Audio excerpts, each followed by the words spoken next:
Halo adik-adik, salam jumpa kembali bersama saya Jania Tamanov.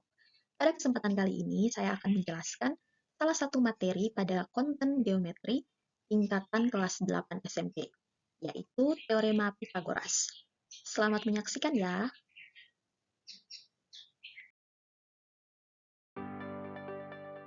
Materi Teorema Pitagoras sendiri memiliki capaian pembelajaran sebagai berikut.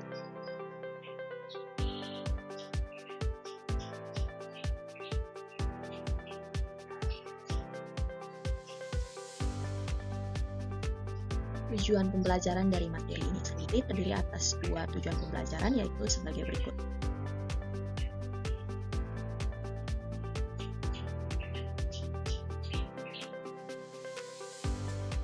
Adik, sebelum kita masuk pada materi yang akan saya jelaskan, di sini saya akan memberikan sebuah masalah. Jadi, di sini ada Andi dan ada Dina. Nah, jadi Andi dan Dina ini adalah teman sekelas. Mereka berdua mendapatkan tugas kelompok yang harus dikerjakan bersama-sama. Nah, jadi Andi akan pergi ke rumah Nina. Jarak antara rumah Andi ke rumah Nina adalah sejauh 3 km ke arah selatan dan 4 km ke arah barat. Sehingga totalnya itu menjadi 7 km. Akan tetapi untuk menghemat waktu, Andi ingin melewati jalan pintas yang ditunjukkan pada gambar.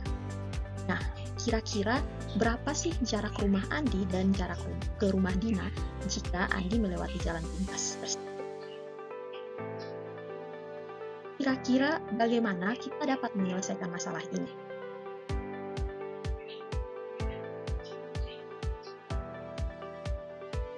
Jadi adik-adik, masalah seperti yang saya sampaikan dapat kita selesaikan menggunakan teorema Pitagoras yang akan saya jelaskan nanti.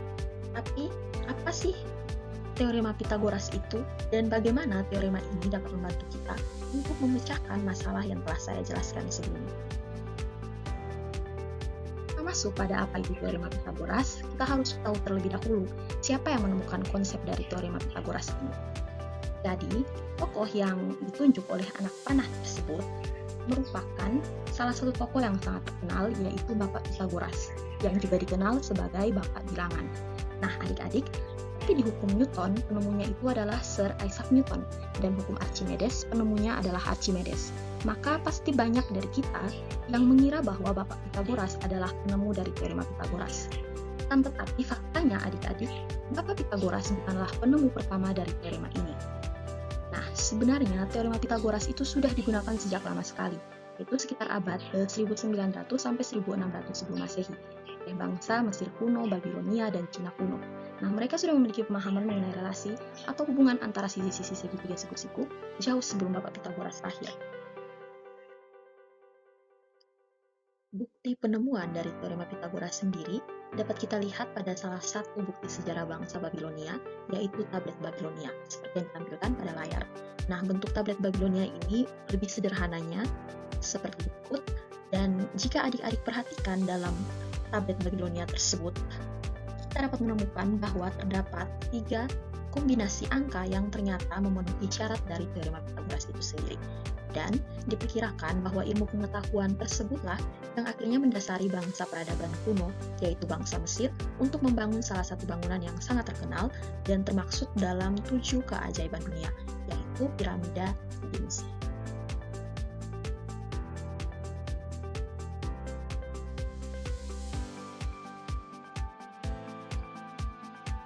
Jadi, berdasarkan penjelasan singkat tentang sejarah teorema Pitagoras tadi, menurut adik-adik, apa sih teorema Pitagoras itu?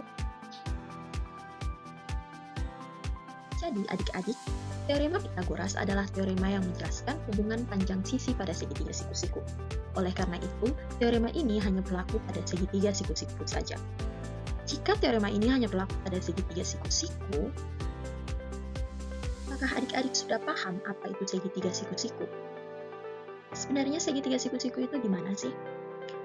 Jadi adik-adik, segitiga siku-siku adalah segitiga yang salah satu sudutnya merupakan sudut siku-siku, yaitu sudut 90 derajat.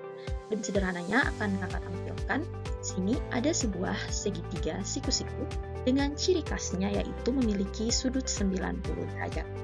Kemudian, segitiga siku-siku juga memiliki 2 sisi tegak yang saling tegak lurus ya adik-adik. Jadi, kedua sisi ini akan saling tegak lurus dan membentuk sudut sebesar 90 derajat. Kemudian ada satu lagi, sisi miring, yaitu sisi di depan sudut 90 derajat yang biasa kita sebut dengan hipotenusa.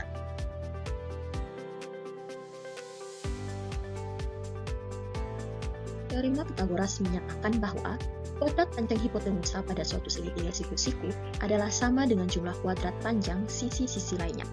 Apakah adik-adik dapat memahami pernyataan di atas? Nah, untuk lebih sederhananya akan saya jelaskan dalam gambar.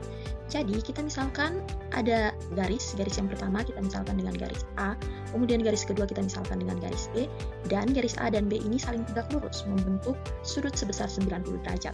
Nah, di depan sudut 90 derajat ada garis lain, yaitu sisi miring dari segitiga siku-siku yang kita sebut hipotenusa, dan kita misalkan di sini sisi C. Nah, berdasarkan pernyataan Pythagoras, kita dapat memperoleh sebuah rumus seperti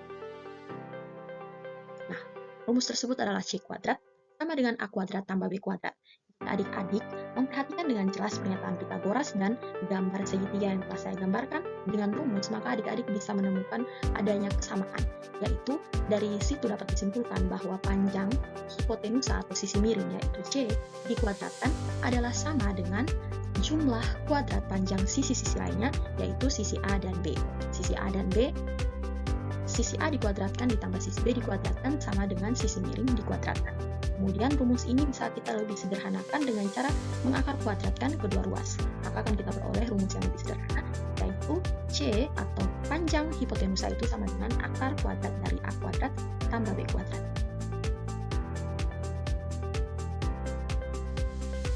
Adik-adik, di sini saya akan menunjukkan video pendek pembuktian teorema Pythagoras.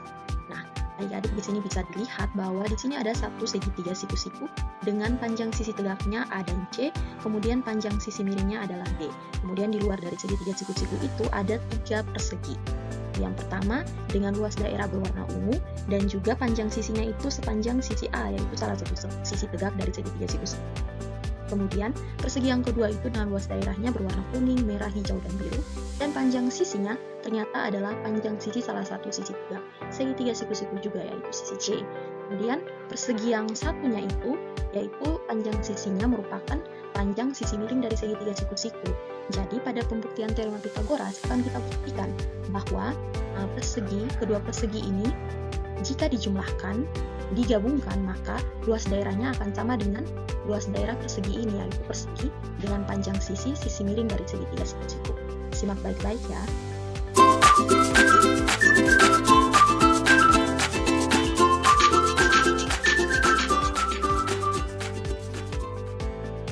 Ya, semoga adik-adik bisa memakainya dengan baik dan memahaminya dengan baik. Sehingga kita akan mencoba untuk menyelesaikan masalah yang saya berikan di awal penjelasan saya tadi. Masalah di awal tadi kan kita sudah ketahui bahwa Andi ini ingin pergi ke rumah Dina, tapi dia mau melalui jalan pintas karena kalau jarak sebenarnya itu kan 7 km, tapi dia mau melalui jalan pintas supaya menghemat waktu dengan mengharapkan jarak yang lebih sedikit. Karena itu kita akan menyelesaikan masalahnya dengan menentukan berapa jarak yang akan Andi tempuh jika dia melewati jalan pintas tersebut. Nah, dengan menggunakan teorema Pythagoras yang telah kita pelajari, yaitu yang pertama kita buat pemisalan dulu ya adik-adik. Ini adalah pemisalan atau ilustrasi dari gambar jarak rumah Andi dan rumah Dina. Jadi kita bisa lihat bentuknya adalah segitiga siku-siku dengan ciri khasnya sudut 90 derajat. Dan ada sisi A, sisi B, dan juga sisi C. Nah, adik-adik bisa lihat dari titik ini ke titik ini adalah jarak rumah Andi dan rumah Dina. Nah, ini titik A, ruas garis A ini merupakan ruas garis dari rumah Andi 3 km ke arah selatan. Dan dari titik ini ke sepanjang ruas garis B ini adalah jarak tadi 3 km, kemudian 4 km lagi ke arah barat. Dan kita ingin menentukan panjang ruas garis C-nya, miring dari segitiga siku-siku ini. Maka dapat kita gunakan rumus yang telah kita pelajari, yaitu sisi miring itu sama dengan akar kuadrat dari sisi tegak pertama dikuadratkan ditambah dengan sisi tegak kedua dikuadratkan, sehingga dapat langsung kita masukkan pada rumusnya. Sisi tegak yang pertama kita ketahui A itu sama dengan 3 km dan B sama dengan 4 km. Sehingga bisa kita masukkan ke rumusnya, C sama dengan akar kuadrat dari 3 km dikuadratkan tambah 4 km dikuadratkan. Sehingga akan kita peroleh akar dari 25 km dikuadratkan, dan kita akarkan, maka akan kita peroleh hasil C itu sama dengan 5 km. Nah, berdasarkan perhitungan itu dapat kita simpulkan bahwa apabila Andi melewati jalan pintas, maka jarak yang akan ditempuhnya adalah 5 km. Jadi, kita bisa peroleh nih teman-teman. Dan adik-adik kita peroleh bahwa ternyata C-nya itu adalah 5 km dan ternyata lebih pendek atau lebih dekat dibanding jarak kalau Andi harus melalui jalan yang sebenarnya, bukan jalan pintasnya. Dibanding 7 km tadi, sekarang kalau dia melewati jalan pintas, jarak yang dia tempuh hanya 5 km saja. Nah, adik-adik, untuk memperkuat pemahaman adik-adik tentang materi teorema Pythagoras, saya akan menjelaskan satu lagi contoh soal dan adik-adik semoga bisa semakin memahami teorema Pythagoras ini.